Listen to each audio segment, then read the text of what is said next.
अभी जो समय मिला है, अभी जो जन्म मिला है, अभी जो हमको प्राप्त हुआ है, इस समय का हमको सदुपयोग करना है। बड़ी मुश्किल से नर तन मिला है, ये गवाने के काबिल नहीं है। ध्यान हरि का हृदय से न भूलो, ये भुलाने के काबिल नहीं है। बड़ी मुश्किल से ये मनुष्य की देह मिली, मानव का शरीर मिला, और इतनी मुश्किल से मिलने वाला ये मनुष्य का शरीर माता के गर्भ से जब उल्टे लटके हुए थे, दोनों मुष्टिकाएं बंद थी, कितना प्रयास करा, कितनी प्रतिज्ञा करी, कितना निवेदन करा, तब जाकर तो ये शरीर मिला।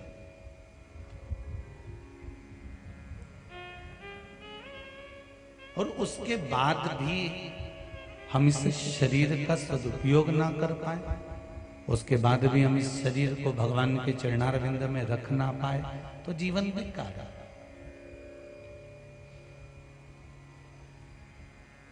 आज अक्षय तृतीया है, आज के दिन किया गया भजन, तप, साधना, स्मरण, निवेदन, भक्ति, भोजन, दान, पुण्य, सत्कर्म अक्षय हो जाता है, मतलब वो कभी समाप्त नहीं हो सकता। वैसे तो शिव महापुराण की वायव्य संहिता कहती है कि शंकर भगवान को दिया गया दान, या शंकर भगवान का किया गया भजन, या शंकर भगवान की सुनी हुई कथा, या शंकर भगवान पर समर्पित करी गई एक बेलपत्र, या शंकर भगवान पर चढ़ाया गया एक लोटा जल, अगर आप शंकर के मंदिर के सामने से भी निकल कर चले गए हो, या शिव के चरणों को धोख लगा दी, प्रणाम कर दिया, तो ये तो अक्षय हो गया। शंकर को किया गया पुण्य भजन, एक लोटा जल कभी समाप्त ही नहीं, वो अक्षय है, वो अजर और अमर है, उसकी समाप्ति नहीं हो सकती।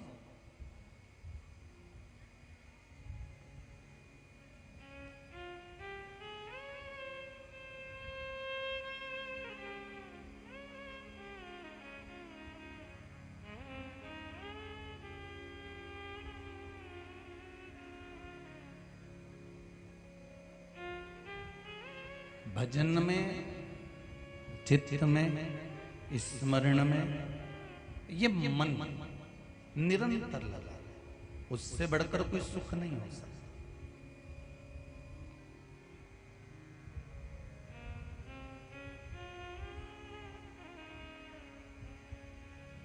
मां नर्मदा शिव महापुराण की कथा सुन रहे हैं आप और हम, बैसाख के महीने में। नर्मदा जी का नाम ही नर्म से मतलब होता है सुख, आनंद, और दा का मतलब होता है देने वाली। जो सुख की देने वाली है, स्मरण की देने वाली है, भजन की देने वाली है, भगवत स्मरण की देने वाली है, वो नर्मदा। ये साधारण सी कोई ऐसी बहने वाली नदी नहीं है।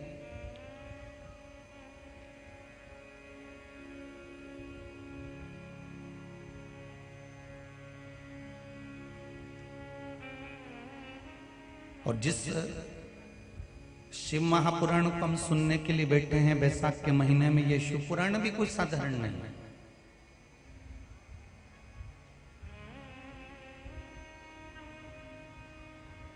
शिव महापुराण की विद्येश्वर संहिता में एक शब्द लिखा हुआ है कि मनुष्य के ना जाने कितने कितने कितने कितने जन्म निकल जाते हैं, तब भी वो शंकर की कथा का रस तत्व ग्रहण नहीं कर पाता है।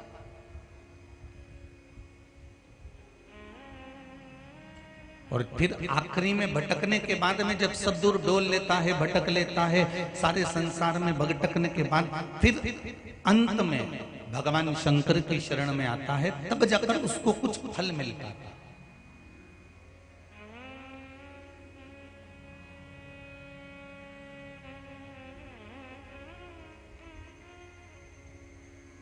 भक्त और भगवान के बीच में कोई दूरी ना हो। हमको तो ये इतने सारे जो ये बीच बीच में तुम्हारे जो बैरिकेड्स हम खड़े हुए हैं ना तुम्हें रोकने के लिए, ये भी हमको ठीक नहीं लग रहा है।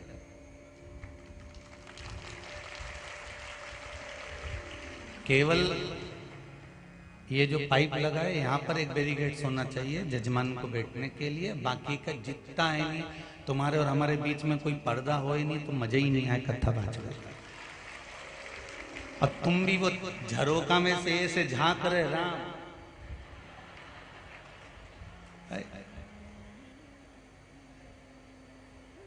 और आधी दूसरे पे ढुली जा रही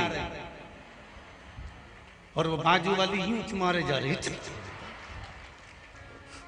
ये जो कथा का रसतत्व है ना, ये बड़ी मस्ती का रसतत्व है। इसको सेमली अर्चन वालों बार बार नहीं मिल सकती। बैसाख महीने की शिव महापुराणी कथा बार बार नहीं मिलेगी। ना जाने कितने पुण्य प्रकट हुए होंगे। ये सोनी परिवार के तो पुण्य बाद में प्रकट हुए होंगे, पहले तो तुम्हारे पुण्य का घड़ा भराया होगा तब जाकर यहाँ कथा हो रही है।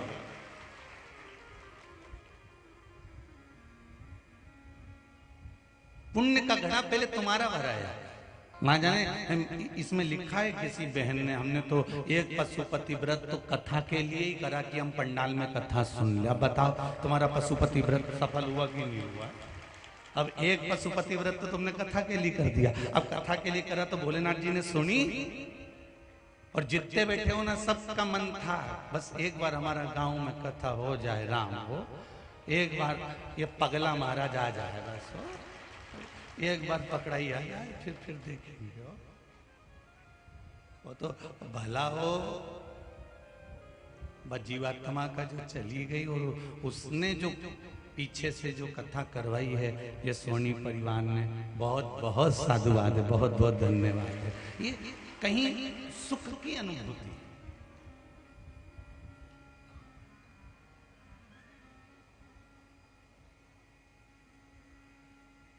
किसी के मरने के बाद में कोई पुण्य करवाता है, और किसी के मरने के बाद में लोग उसके जाने के बाद उसको अपशब्द कहते हैं। दो तरह के लोग रहते हैं। वो गांव में एक व्यक्ति ऐसा ही रहता था, वो हमेशा गांव वालों को परेशानी करता था। उसने विचार करा कि मैं मर जाऊंगा तो फिर इनको परेशान कौन करेगा। तो उसने क्या करा कि गांव वालों से कहा, भैया मेरी अंतिम सांसें चल रही है, मेरे प्राण छूट रहे हैं, मेरी उम्र हो गई 90 साल की, अब मैं मर रहा हूं। मरने वाले की अंतिम इच्छा पूरी करना चाहिए। मेरे दोनों हाथों में 2 कील ठोक दो और पांव के पंजे में 2 कील ठोक दो, बस इतनी सी मेरी अंतिम इच्छा है, फिर मैं मर जाऊंगा। गांव के लोगों ने मना करा, ऐसा नहीं हो सकता, हम नहीं ठोक सकते, देखो अच्छी बात नहीं है, नहीं तुम्हें सौगंध है, तुम्हें ठोकना पड़ेगी, मेरी अंतिम इच्छा पूरी करना पड़ेगी। और गांव के सरपंच ने कहा ठोक दो।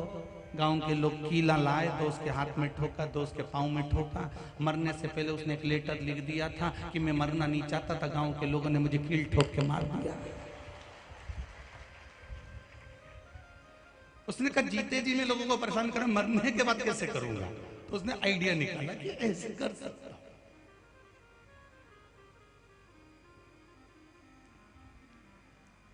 कोई होता है जो पुण्य कराता है, कोई होता है जो भजन कराता है, कोई होता है जो सत्कर्म कराता है। इसलिए शंभु शरणे मांगू घड़ी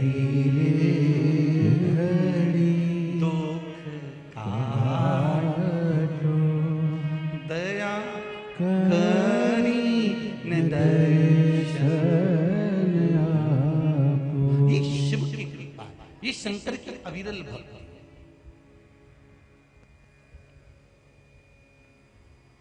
कल कोई कह रहा था कि गुरुजी से कहना कि कल अक्षय तृतीया है ना, तो ब्याह शादी जरा जा। तो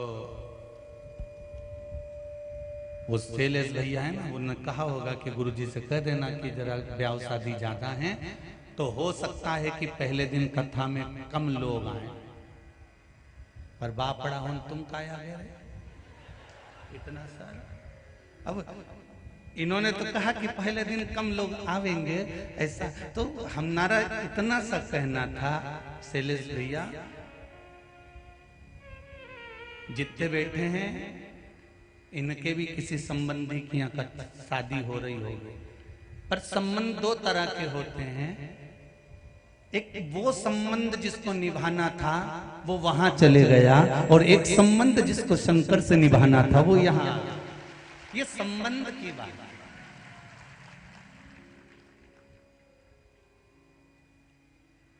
इसीलिए ये पंडालों से बाहर बाहर ढेर बैठे हो। ये शिव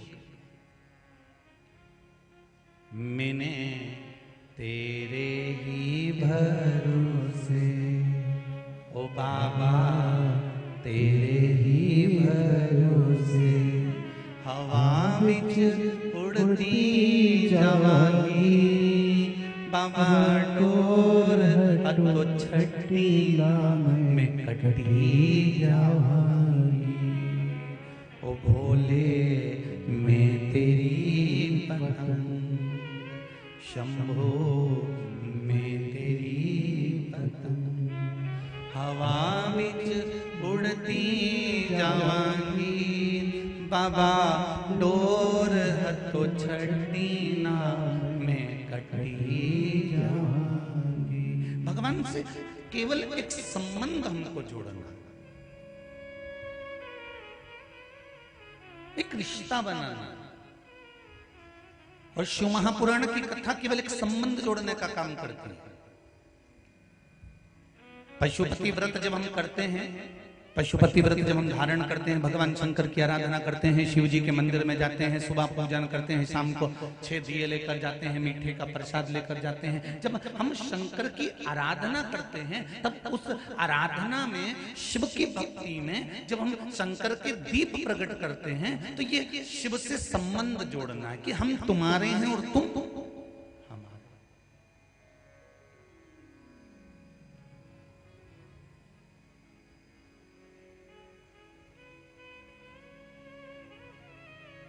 यहां भोलेनाथ जी से संबंध जोड़ना।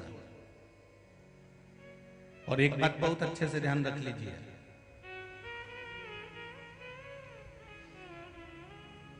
जिन जिन के घर में शादी में गए हो ना, जब दुख का समय आए ना उनको बुला कर देखना। जब थोड़ा बहुत पैसे की तंगी पड़ जाए, दुख आ जाए, बीमारी आ जाए, कष्ट आ जाए, तो जितनों के यहाँ शादी में गए हो उनको बुला कर देखना। और तुम्हारे दुख के समय में एक बार देवादिदेव महादेव को बुला कर देखना। दोनों संबंध कहां पर मालूम पड़ेंगे कि वो कहां, वो संबंध आपको मालूम पड़ जाएगा कि कौन सा संबंध किस जगह पर काम आ रहा है।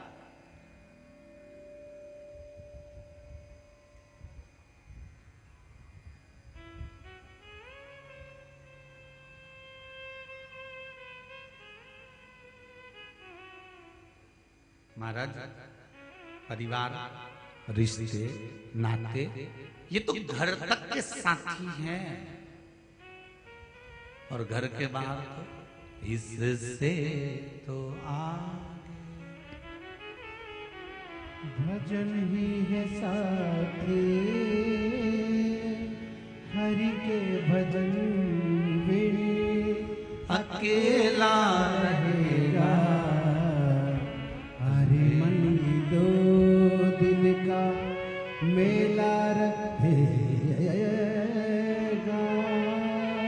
कायम जनी का झमेला रहेगा। संपूर्ण जीवन के इन संबंधों को देख। आज एक अक्षय तृतीया है, मां अन्नपूर्णा का जन्मोत्सव भी है। आज मेरे भगवान विष्णु के अवतार श्री परशुराम भगवान का जन्मोत्सव भी है। आप सभी को मेरे परशुराम भगवान की और अन्नपूर्णा माता के जन्म महोत्सव की बहुत बहुत। बहुत बहुत बधाई।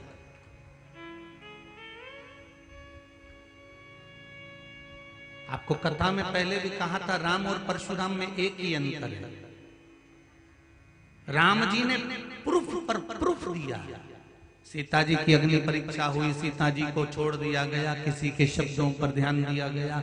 मेरे राम और परशुराम जी में एक अंतर है, राम जी हर समय पर प्रूफ देते रहे, बताते रहे, दुनिया के लोगों को साधते रहे, प्रूफ पर प्रूफ देते रहे। और परशुराम भगवान ने कोई प्रूफ नहीं दिया, बस उन्होंने तो फरसा उठाया और जो निपटाना चालू करा। दादा किसी ने प्रूफ ही नहीं मांगा। कौन मांगा?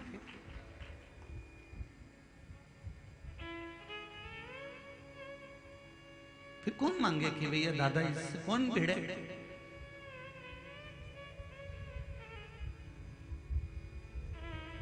भगवान विष्णु ने जो रूप रखे हैं वो साधारण नहीं रखे।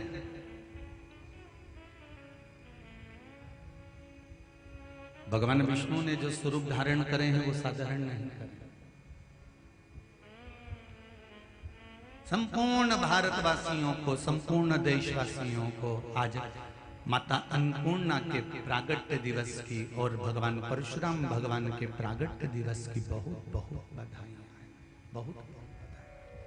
आपका जीवन भगवान परशुराम जी से सीखिए कि माता का शीश काटने के बाद अपने पिता से कह दिया कि मुझे वापस मेरी मां जीवित कर दे दीजिए।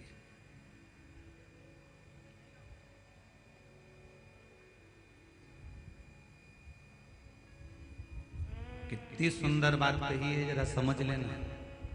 परशुराम भगवान से आज मां नर्मदा शिव महापुराण की कथा में बैठे हो।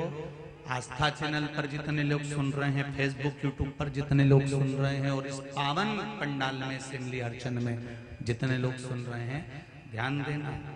परशुराम भगवान से कहा गया कि माता का सिर काट दो, और ने सिर काट दिया। और बाद में परशुराम भगवान के पिताजी ने पूछा कि तुझे क्या दूं, तो कहा मेरी माता को जीवित कर दो।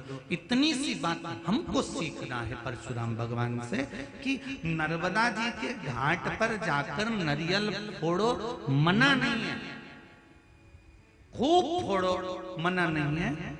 शीश काट दिया परशुराम भगवान ने, पर बाद में कह दिया कि इस शीश को आप जोड़ दीजिए। भगवान से, पिता से कहा कि इसको जोड़ दो। उसी तरह माता नर्मदा के घाट पर जाकर नारियल फोड़ो, मना नहीं है, अगरबत्ती लगाओ, मना नहीं है, दीप लगाओ, मना नहीं है, पूजन करो, मना नहीं है। पर इतना याद रखना कि नारियल के ऊपर की जो नट्टी है, पॉलीथीन है, चना चिरौंजी या प्रसाद का जो डब्बा है, उसको मां नर्मदा के घाट पर मत छोड़ो, ना जल में छोड़ो, उसको वापस लाओ और कहीं पेड़ के नीचे डाल दो।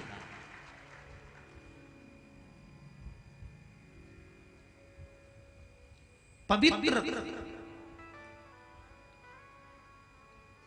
भक्ति में दिखावा नहीं होना चाहिए। भक्ति में कुछ आपको पहले भी कथा में कहा कि शिव मंदिर में अगर आप अगरबत्ती नहीं लगा सकते, दिया नहीं लगा सकते, पूजन नहीं कर सकते, एक लोटा जल नहीं चढ़ा सकते, आप शंकर जी के मंदिर में एक बेलपत्र समर्पित नहीं कर सकते, आप शिव मंदिर में जाकर एक लोटा पानी नहीं चढ़ा सकते, तो मत चढ़ाओ। इतना तो कर सकते हो कि जीवन में अगर दुख आए, तकलीफ आए, कष्ट आए, तो तुम्हारे पास कुछ भी नहीं है ना, तो शंकर जी के मंदिर में जाकर थोड़ी झाड़ू लगा लो, थोड़ा पोछा लगा लो, थोड़ी सफाई कर लो। इतना भी अगर आपने कर लिया, 1 महीने क्या 15 दिन कर देख, तेरे खुद रास्ते साफ हो जाएंगे। तो 15 दिन कर। तो ये पत्र आए देखिए, जो पढ़े वो यहां पर है, जो नहीं पढ़े वो यहां।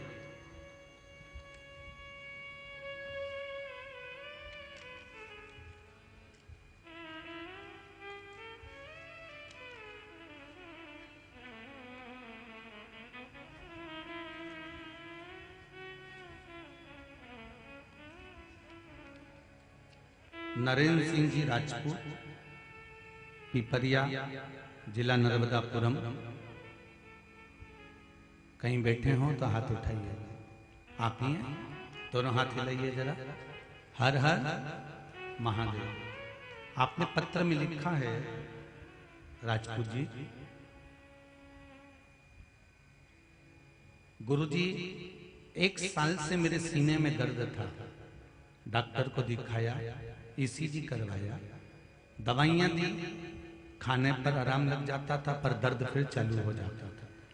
दर्द इतना था कि असहनीय था, बहुत तकलीफ रहने लगी। फिर एक बार शिवमहा पुराण की कथा आपकी टीवी पर सुनी और मैंने एक दिन आपके द्वारा बताया गया एक लोटा जल एवं बेलपत्र का प्रयोग करना प्रारंभ करा। जल लेकर आता, उसको पीता, बेलपत्र लेकर आता, चढ़ाकर उसको खाता, थोड़ा सा जल नैनों में और वक्षस्थल पर लगाता। अब मुझे दवाइयां खाने की जरूरत नहीं, मैं पूर्ण तरह से स्वस्थ हो चुका हूं। ये शिव कृपा है। बैठिए राजकुमार, ये शंकर की कृपा, शिव की उदारता। एक पत्र और बड़ा सुंदर है, देखिए।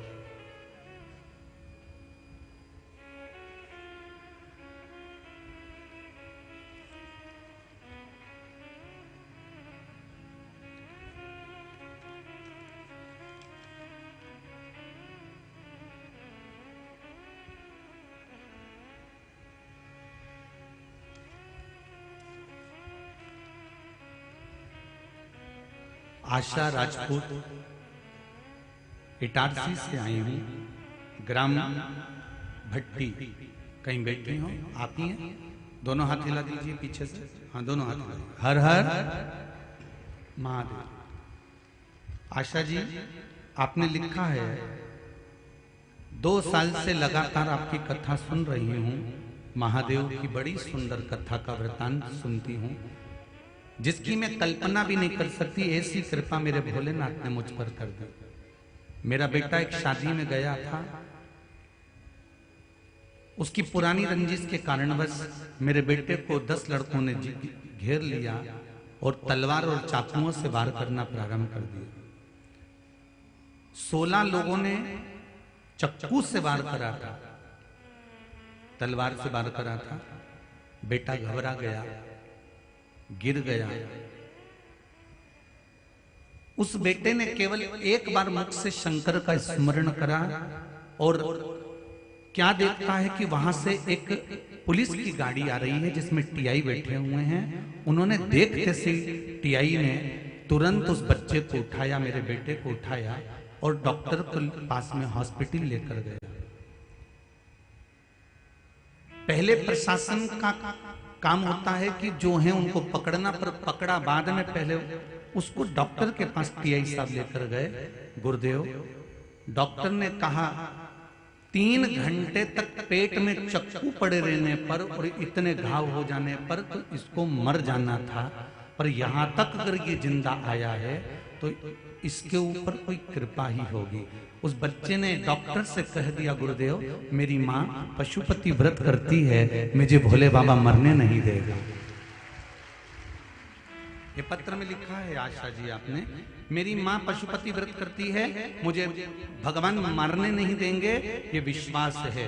और मेरा बेटा आज वापिस मेरे घर आ गया, ये शिव की ही कृपा है। इतने चाकू इतने तलवार से।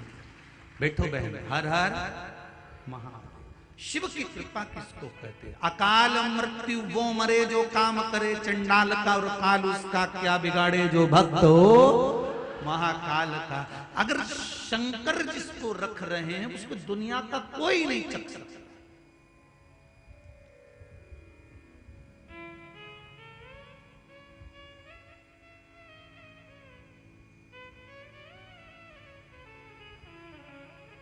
एक उंगली अगर किसी पर उठा रहे हो ना, एक उंगली अगर किसी पर आप उठाकर कर रहे हो कि ये ऐसा है, ये ऐसा कर रहा है, वो ऐसा कर रहा है, वहां ऐसा हो रहा है, तो ये 3 उंगलियां आपकी ओर जाकर बता रही है कि तुम अपने अंदर झांक कर देखो कि तुम कैसे हो,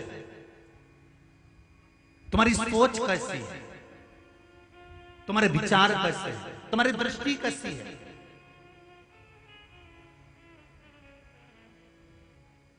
कितना लोभ, अहंकार, काम, वासना, तृष्णा, आसक्ति कितनी भरा चुकी है।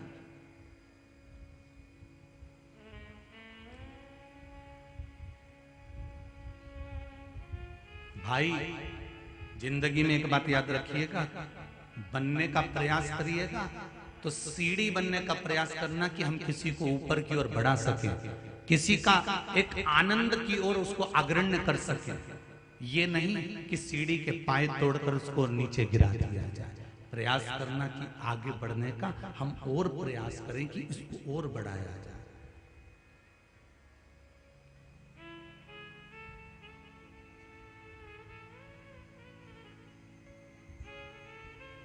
जब हम आ रहे थे अभी गाड़ी से, जहां हम रुके हैं संत निवास पर, तो वहां से जब हम आ रहे थे तो कोई बेले के फल का रस बांट रहे थे, तो बड़ी प्रसन्नता हुई कि देखो कथा करवाने वाला व्यक्ति कथा करवा रहा है, पर गांव के लोग, असेंबली हरचंद के लोगों ने ये विचार कर लिया कि बैसाख के महीने में सेवा करने का ये मौका दूसरी बार नहीं मिलने वाला असेंबली हरचंद वालों को। तो उन्होंने कहीं पानी रख दिया, कहीं शरबत रख दिया, कोई शक्कर घोल घोल कर रसना भर भर कर पिला रहा है, तो कोई बेल का रस पिला रहा है। इससे बढ़कर सुख और क्या होगा। फिर मौका मिले ना मिले, लोग जाते हैं दूसरी जगह जाके भंडारे खोलते हैं, भोजन कराते हैं। हमें मौका मिला है, ना जाने कितने कितने गांव के लोग यहाँ पर आकर भगवान शिव की कथा कर तत्व ग्रहण कर रहे हैं। उनका सुख, उनका आनंद।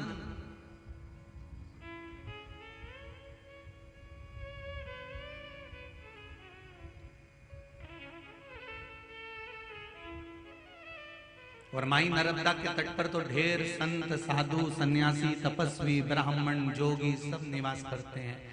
मेरा एक निवेदन जजमान परिवार से बस थोड़ा सा रहेगा कि कोई अगर नर्मदा तट के कोई संत आ रहे हों, साधु आ रहे हों, कोई सन्यासी लोग आ रहे हों, तो उनके लिए बैठने के लिए कल से एक ब्लॉक छोटा सा बना देना, जिससे संत लोग आगे बैठकर आराम से कथा का रसतत्व ग्रहण कर सके।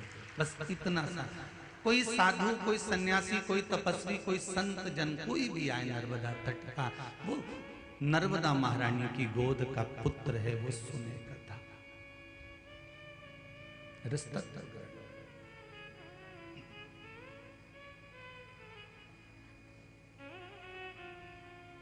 मां नर्मदा शिव महापुराण की कथा सुनने बैठे हो। शिव महापुराण की कथा कहती है सत्यता के मार्ग पर जब अपन चलते हैं तो दुनिया के कई दुख हमारे सामने आकर खड़े हो जाते हैं। दुख भले आए, पर यदि शिव की भक्ति आपके भीतर है, शंकर का स्मरण आपके भीतर है, तो वो दुख तुम्हारे सामने जरूर आएंगे पर आपके ऊपर हावी नहीं हो पाएंगे। ऐसा नहीं है कि दुख नहीं आते, दुख तो आएंगे। जैसे धूप और छांव है, दिन और रात है, सुबह और शाम है, उसी तरह जीवन के पहलू में सुख और दुख है। जैसे एक चक्र चलता है ना, बहुत बड़ा चक्र जब चलता है जिंदगी का, चक्र में एक तरफ सुख है तो एक तरफ दुख है। बस इतना जीवन में स्मरण रहे कि जो व्यक्ति जब ज्यादा अहंकार में फूल जाता है, काम में, लोभ में, आसक्ति में, तृष्णा में, वासना में जब ज्यादा फूल जाता है, तो चक्र उसको उठाकर दूसरी जगह पटक सकता है, फिर वही जीवन शुरू हो सकता है।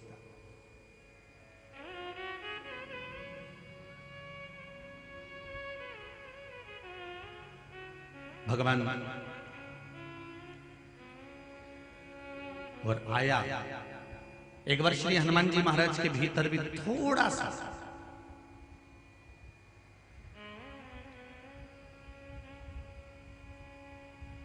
श्री हनुमान जी महाराज के भीतर भी छोटा सा, थोड़ा सा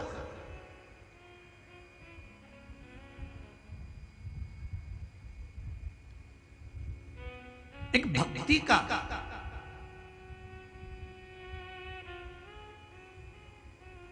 थोड़ी सी अभिमतता सामने प्रकट हो गई। और भगवान राम बैठे थे सिंहासन पर, भगवान मेरे सीताराम सरकार सिंहासन पर बैठे हुए थे, हनुमान जी महाराज उनकी मस्ती में बैठे हुए थे। हनुमान जी महाराज ने आकर सीताराम सरकार से कहा, राघव जी से कहा, स्वामी मेरे मन में एक अभिलाषा है। क्या अभिलाषा? मैंने आपकी सेवा करी, आपकी सेवा में मैं लगा रहा, पर मेरी एक इच्छा है। क्या इच्छा? मुझे शंकर भगवान और माता पार्वती का दर्शन करना।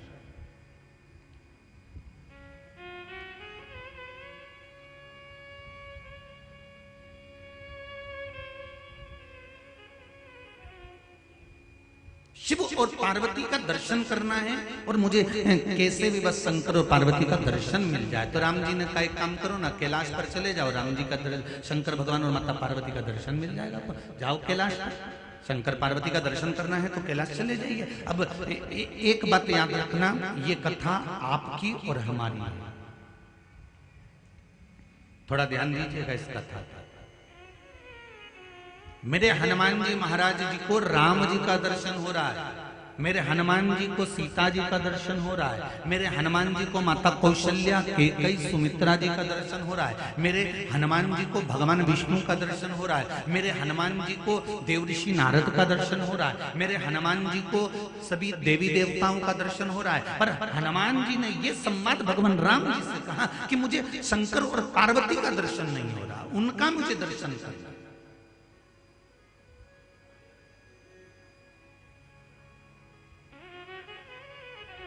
तो कहा आप कैलाश पर चले जाओ।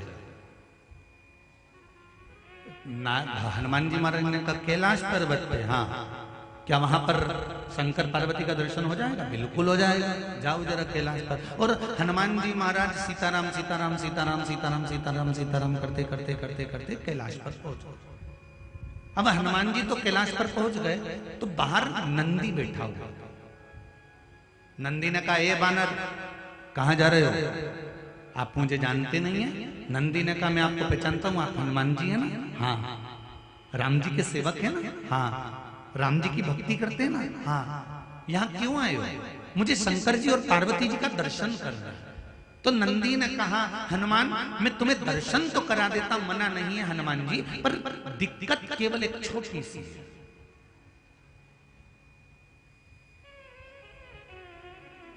सेमली अर्चन वालों, मां नर्मदा शिव महापुराण की कथा सुनने के लिए बैठे हो, इसलिए नर्मदा जी की इस कथा को सुनना जरूरी है। क्या हनुमान जी को शंकर जी का दर्शन क्यों नहीं हुआ? क्या कमी रह गई थी हनुमान जी के पास में? जो राम जी की सेवा में दिन रात डूबे हुए थे, उनके पास कमी क्या थी? जो माता सीता के कहने पर अपने तन पर सिंदूर डाल लेते हैं, उनके पास कमी क्या थी? जो दौड़कर लंका पर चढ़ाई कर सकते हैं, उनके पास कमी क्या रह गई थी? जो शंकर और पार्वती का दर्शन नहीं हुआ कैलाश जाने पर।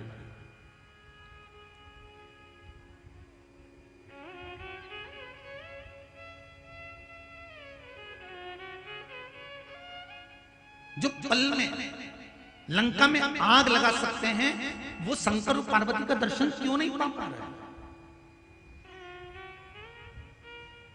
कभी विचार करना, सेमली हरचन में रहने के बाद भी, सेमली हरचन के आसपास में रहने के बाद भी 10 किलोमीटर 20 किलोमीटर 25 किलोमीटर 50 किलोमीटर रहने के बाद भी अगर आप शिव महापुराण की कथा में नहीं पहुंचे हैं, पंडाल तक नहीं पहुंचे हैं, तो ऐसा क्या कर दिया था आपने कि भगवान की कथा तक में नहीं पहुंच पा रहा? और जो पहुंच गए हैं उनने कौन सा पुण्य करा होगा?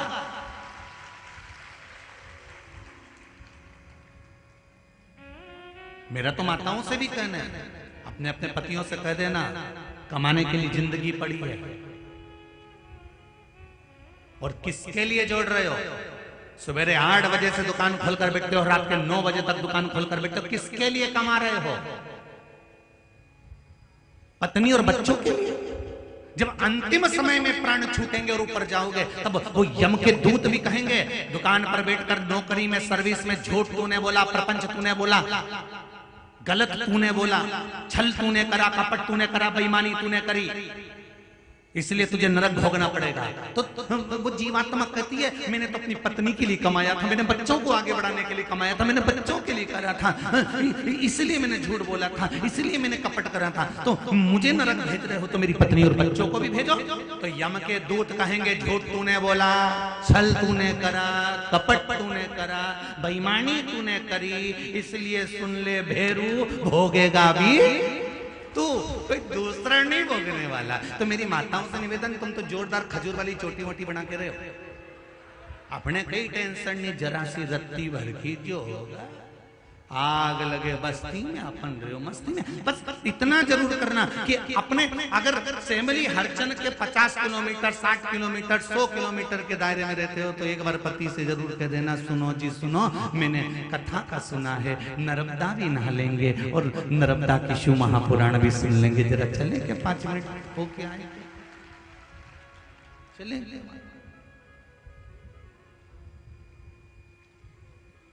बैसाख महीने में जो नहीं आ पा रहे हैं उनसे भी निवेदन है, ये शिव महापुराण की कथा, नर्मदा जी और शंकर की कथा आपके दरवाजे तक आ रही, दिल से डुबकी लगाओ खूब।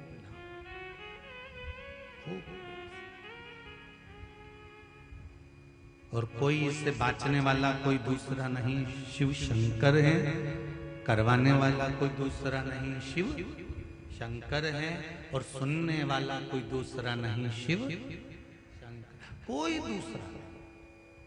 जो मैं कहते हैं ना कि मैं बाँच रहा हूं या मैं कर रहा हूं या मैं करवा रहा हूं, इनका मैं तो कहीं पर भी टूट सकता। एक महाराज जी प्रवचन में कह रहे थे, मेरे मुंह से 7 दिन तक गंगा बहेगी, तुम सब डुबकी लगा। एक गांव का व्यक्ति दौड़ के अपने घर गया, पत्नी से जाकर कहा, सुन पिताजी की अस्थियां रखी थी कहाँ है? पत्नी बोली, क्यों, तुम गंगा जी जा रहे हो? पति बोला, फालतू की बात मत कर, गंगा जी जाने की जरूरत नहीं है, गंगा ही अपने गांव में आ गई है। अच्छा हाँ, तू बता पिताजी की अस्थियां कहाँ धरी? तो के वो कबेलू पे धरी, मगरी के ऊपर। तो उन्होंने जो ऊपर कबेलू पे अस्थि धरी थी उसको निकाली और सिलवट्टे पे उस पे चकोर बुनी चटनी बनाने का, जम के तो बोला क्या बोलते हैं उसको, सिलवट्टा, उसको वो लुड़िया से रगड़ ली और रगड़ के और उसकी चटनी बना के उसे पीस के पुड़िया। तो पत्नी के इसको, तुम्हारे पिताजी की हड्डियों को पीस क्यों रहे हो? पति बोला, तू फालतू की बात मत कर, जहां से गंगा निकल रही वो छोटी सी जगह है। और पीस के पुड़िया बांध के कथा में बैठ गए और कथा में बैठा। और जैसे ही महाराज जी ने फिर दूसरे दिन कहा, मेरे मुंह से 7 दिन तक गंगा बह रही है, तुम सब डुबकी लगा। इतने में तो खड़ा हो गया, रुको महाराज थोड़ा सा प्रसाद खा। और खड़े होके जो महाराज जी के दिया, महाराज जी ने वही व्यास पीठ पे लेके मुंडा में धरा, और मुंडा में धरते से दांत में जो चर्र बोला, और चर्र बोलते से तो महाराज जी ने पूछा, क्या खवा दो, क्या खवाया? तो के गुरुजी तुम ही बोल रहे थे 7 दिन तक गंगा बह रही, गंगा बह रही, तो मैंने सोचा पिताजी की अस्थियों को गंगा जी में खवाना था, तो मैंने सोचा यही खवा।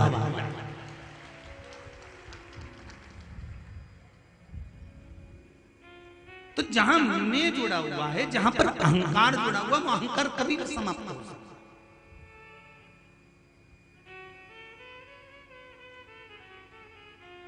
दुनिया के लोग चने के झाड़ पर चढ़ाने वाले बहुत मिलेंगे, बहुत बढ़िया लिखा, बहुत बढ़िया कहा, बहुत बढ़िया, बहुत जोरदार, और तुम्हें चढ़ा चढ़ा चढ़ा चढ़ा चढ़ा चढ़ा ऊपर से नीचे पटक देंगे, बहुत जोरदार, बहुत। पर तुम्हें समझाना है, अपनी बुद्धि से चिंतन कर कर कहना है, सुनो जी कथा रसतत्व हो रही है और स्मरण करना, कथा सुनो। बड़ी मुश्किल से मिलती है। हनुमान जी राम राम भज रहे हैं, सीता राम भज रहे हैं, पर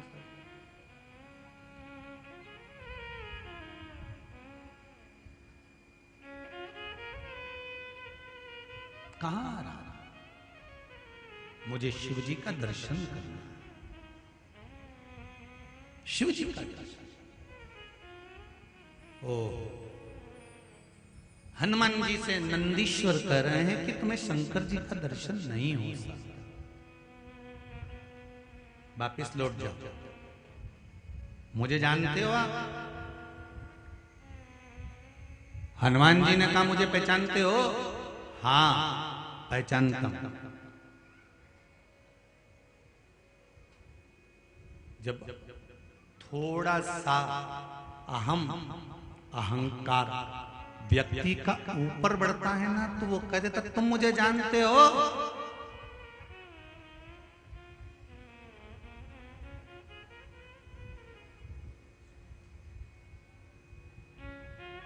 कई जगह कथा करने जाते हैं ना, तो वहां पर लोग आकर बोलते हैं हम उनके आदमी हैं, तुम हमें पहचानते हो? कई लोग कुबेरेश्वर धाम पर रुद्राक्ष लेने आते हैं तो वहां पर आकर कहते हैं हम उनके आदमी हैं, तुम हमें पहचानते हो? तो वहां पर जो कार्यकर्ता होते हैं वो कहते हैं हम भी शंकर के आदमी हैं, पहचानते हो? सबके लिए समता का भाव होना चाहिए।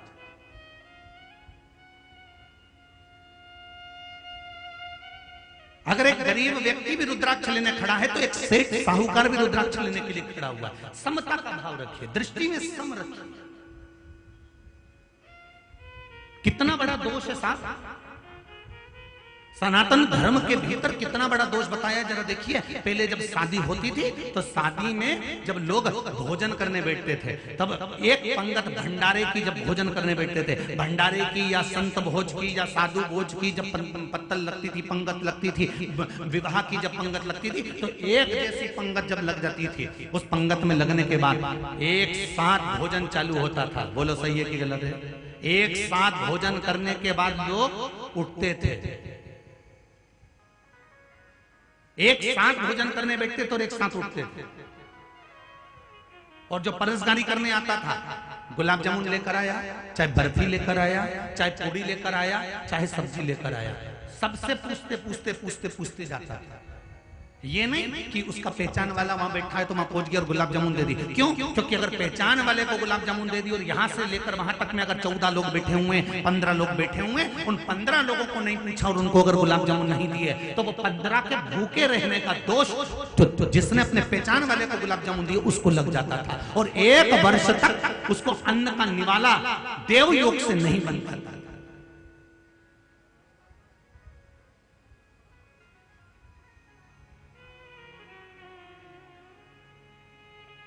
क्यों आई पृथ्वी पर नर्मदा जी? शंकर भगवान के शरीर का पसीना नर्मदा जी के रूप में कैसे प्रकट हो गया? क्यों आई पृथ्वी पर? कौन थी पूर्व में? हम तो केवल इतना जानते हैं कि शंकर जी के शरीर का पसीना निकला तो नर्मदा, नर्मदा थी कौन? इसका पूर्व जन्म क्या है? कौन थी? ऐसा क्या तप कर दिया इस नर्मदा ने जो पृथ्वी पर आ गई शंकर जी के शरीर के पसीना बनकर?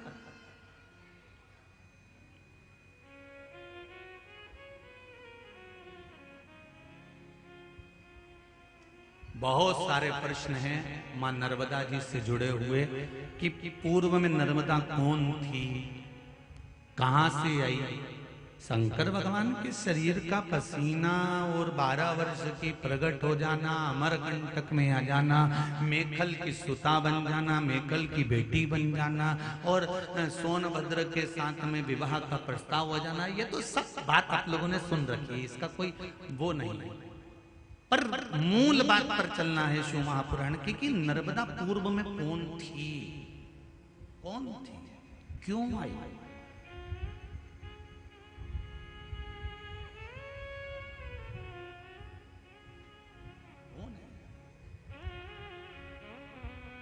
जिसके तब तब साधना स्मरण में जीव डूबा रहता है, वो कौन है?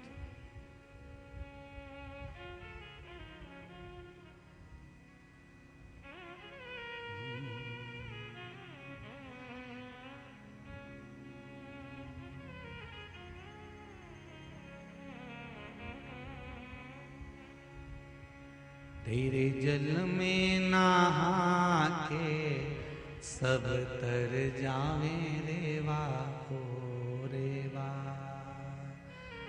तेरे जल में नहा के सब तर जावे रेवा हो रेवा,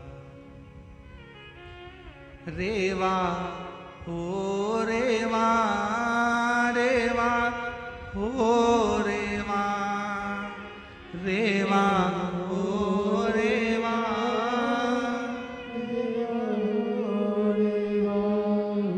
रेवा ओ रेवा, रेवा ओ रेवा, रेवा ओ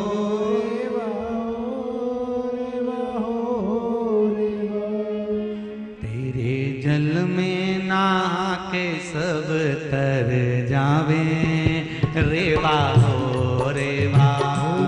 तेरे जल में नहा के सब तर जावे रेवा हो रेवा। तेरे जल में नहा के सारे तर जावे रेवा हो रेवा। तेरे जल में नहा के सब तर जावे रेवा हो रेवा। तेरे जल में नहा के सब तर जावे रेवा हो रेवा। तेरे जल में नहा के सब तर जावे रेवा हो रेवा।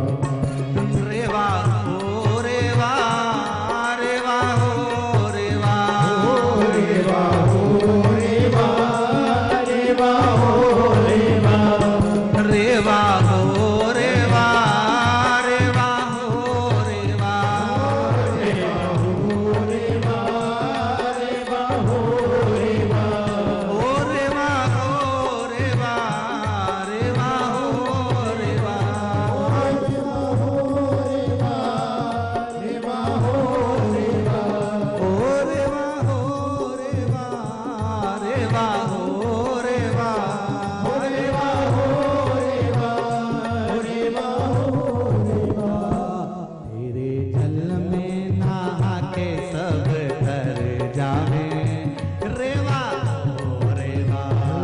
तेरे जल में नहा के सब तर जावे रेवा हो रेवा। तेरे जल में नहा के सब तर जावे रेवा हो रेवा। तेरे जल में नहा के सब तर जावे रेवा हो रेवा। बड़े भाव से जय हो।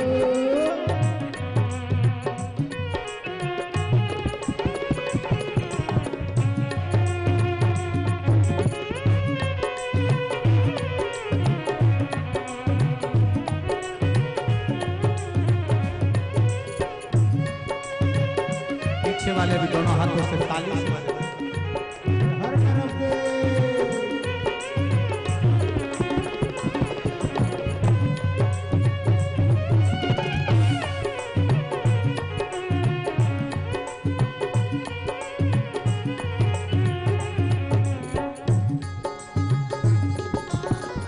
बोल नर्मदा महारानी की।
तेरे ही जल में ब्रह्मा बसे हैं। तेरे ही तेरे ही जल में ब्रह्मा बसे हैं। तेरे ही जल में ब्रह्मा बसे हैं। तेरे ही जल में विष्णु बसे हैं। तेरे ही जल में विष्णु बसे हैं। रेवा हो रेवा। रेवा हो रेवा। रेवा हो रेवा। रेवा हो रेवा। रेवा हो रेवा। रेवा हो रेवा। रेवा हो रेवा। रेवा हो रेवा। तेरे ही जल में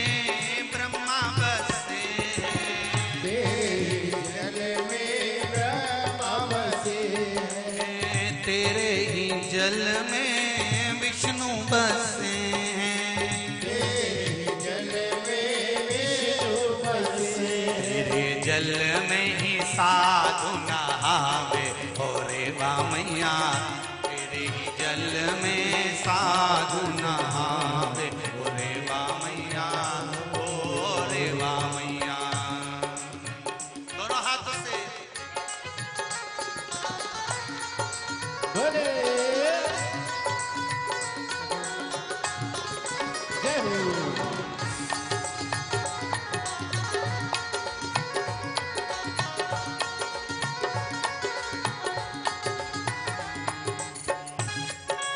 बड़े आनंद में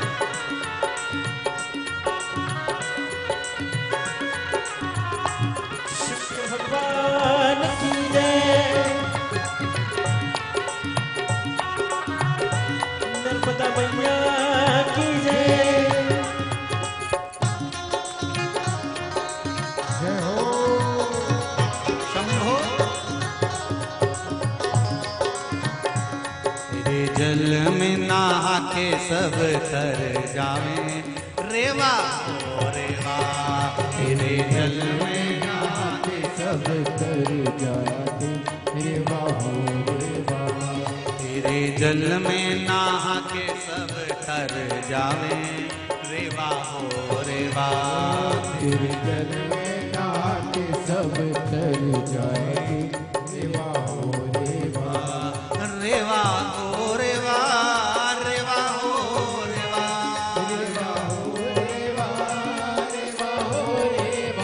ओ रेवा हो रेवा रेवा हो रेवा रेवा हो रेवा रेवा हो रेवा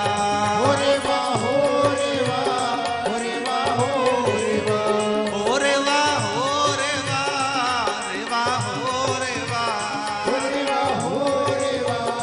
रेवा हो रेवा तेरे जल में नहा के सब तर जावे रेवा हो रेवा तेरे जल में नहा के सब तेरे जल में नहा के सब तर जावे रेवा हो रेवा तेरे जल में नहा के सब तेरे जल में नहा के सब तर जावे रेवा हो रेवा तेरे जल में नहा के सब तर जाए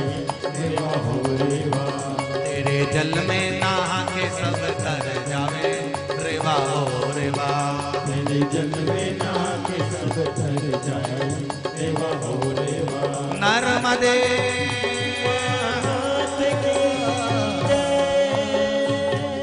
हर हर महादेव मैया नर्मदा की कथा नर्मदा शिव महापुराण कह रही है। श्री हनुमान जी महाराज को रोग दिया श्री नंदीश्वर नंदी ने रोग दिया। श्री शिवाय नमस्तो। जितने आस्था चैनल पर कथा सुन रहे हो, जितने फेसबुक यूट्यूब पर सुन रहे हो, जितने पंडाल में सुन रहे हो, आज मंत्र का जाप कर लो अक्षय होने के लिए। श्री शिवाय नमस्तु। मंत्र का जाप शिव महापुराण के बीच में जब भी आए उसको जरूर करना और बाद में अपने हृदय की बात शिव जी से कह देना कि मैं इस कथा को इसलिए सुन रही हूं कि मेरी ये मनोकामना है। मैंने सुना है कि शिव महापुराण के भीतर अगर इस मंत्र का जाप कर कर दिल की बात कही जाती है तो वो 3 महीने में पूर्ण होकर बाबा कथा में बुला ही लेता है। आप मेरे मन की कामना को पूर्ण करें। श्री शिवाय नमस्तु। श्री शिवाय नमस्तु। श्री शिवाय नमस्तु। श्री शिवाय नमस्तु। हनुमान जी महाराज को नंदीश्वर ने रोक दिया। रुको, तुम शंकर पार्वती का दर्शन नहीं कर सकते, अंदर नहीं जा सकते। क्यों? मैंने ऐसा क्या कर दिया जो मैं शंकर पार्वती का दर्शन नहीं कर सकता कैलाश पर? कभी यदि रोज मंदिर जाते हो, रोज भगवान के दरवाजे जाते हो, और कुछ दिन से तुम्हारा मंदिर जाना बंद हो गया, या भगवान शंकर को जल चढ़ाना बंद हो गया, या शंकर का भजन बंद हो गया, या स्मरण बंद हो गया, तो विचार करना कि तुमने कौन सा ऐसा कर्म कर दिया कि भगवान मुख तक नहीं देखना चाहता। बहुत ध्यान देना महाराज। जब हमारा कुछ बेकार समय चालू होता है ना, हम बहुत पैसे वाले बन गए, बहुत धनपति बन गए, हमारे पास में बहुत संपदा आ गई, हम बहुत अच्छा भजन करने लगे, हम बहुत अच्छा दान पुण्य करने लगे, हमने बहुत अच्छा मंदिर का आनंद कर लिया, हमने बहुत सारा सत्कर्म कर लिया, हमने बहुत सारी दुकानें खोल ली, हमने बहुत सारा व्यापार बढ़ा लिया, हमने बहुत अच्छी नौकरी लग गई, हमने बहुत अच्छा सर्विस करना चालू कर दिया। ये सब कुछ होने के बाद में तुम रोज मंदिर जाते थे, रोज पूजन करते थे, रोज अर्चना करते थे, सब कुछ भगवान ने दे दिया। और जब तुम्हारा विनाश का समय आता है, जब तुम्हारा दुख का पल आता है, जब तुम्हारी तकलीफ का समय आता है, तब भगवान तुम्हारा खाना पीना बंद नहीं करता। भगवान कभी तुम्हारा भोजन बंद नहीं करेगा दुख के समय पर। भगवान कभी तुमको आकर थप्पड़ नहीं मारेगा दुख के समय पर। भगवान कभी तुम्हारे कानों में आकर नहीं कहेगा कि अब तेरा बेकार समय आ गया। भगवान कभी तुम्हारा घर जमीन जायदाद नष्ट नहीं करेगा दुख के समय पर। भगवान सबसे पहले जब तुम्हारा दुख का समय आने वाला होता है, तब भगवान सबसे पहले एक काम करता है। कौन सा काम? अपने मंदिर में आना तेरा बंद कर देता है। इतना काम करा देगा, इतनी व्यस्तता दे देगा, इतनी व्यस्तता दे देगा, इतना काम लाकर छोड़ देगा कि तू मंदिर जाना जम के तो बोलो छोड़ देगा। धीरे धीरे तू मंदिर जाना छोड़ेगा। पहले एक आध दिन छूटेगा, कहीं शादी ब्याह में जाना है, कहीं पार्टी में जाना है, कहीं घूमने जाना है, मंदिर छूट गए। फिर धीरे धीरे धीरे धीरे 15 दिन मंदिर छूटेंगे, फिर 20 दिन छूटेंगे, फिर 1 महीना छूटेगा, फिर 2 महीना छूटेगा, फिर शरीर में कष्ट आने लगेगा तो मंदिर नहीं जा पाऊंगा, आज मुझे वहां जाना है मंदिर नहीं जा पाऊंगा, आज मुझे वो करना है मंदिर नहीं जा पाऊंगा। धीरे धीरे 5 महीना 6 महीना मंदिर में जाना भगवान बंद करवा देता है। क्यों? क्या कारण है? किसी ने भगवान से पूछा तुम ऐसा क्यों करते हो, मंदिर जाना क्यों बंद करवा देते हो? भगवान बोले जब ये दुख में आएगा, तकलीफ में आएगा, कष्ट में आएगा,